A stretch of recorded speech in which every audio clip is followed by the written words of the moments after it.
Shalom everyone. I am Samata, a student of the Holy Torah at ACTC Seminary. ప్రియ స్నేహితులారా, ఈ వారం తోరా గ్రంథంలో 7వ పర్ష వయెట్సే. వయెట్సే అనగా మరియు అతడు బయలుదేరెను అని అర్థం. సెఫర్ తోరా నందు ఇది 7వ పర్ష. సెఫర్ బెరెషిత్ లేదా ఆదికాండం నందు ఇది 7వ పర్ష.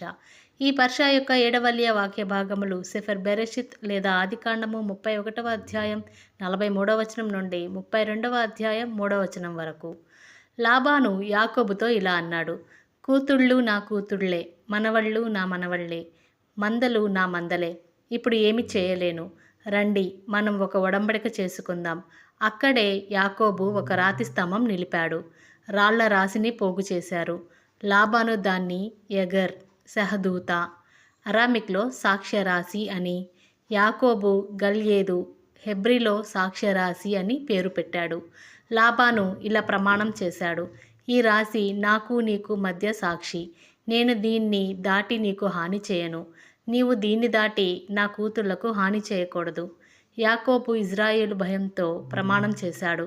ఉదయాన్నే లాబాను తన కూతుళ్లను మనవళ్లను ముద్దు పెట్టుకొని ఆశీర్వదించి తన ఇంటికి తిరిగి వెళ్ళిపోయాడు.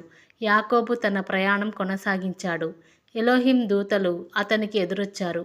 వారిని చూసి యాకోబు, ఇది ఎలోహిం శిబిరం అని అక్కడికి మహనయీము 2 శిబిరాలు అని పేరు పెట్టాడు.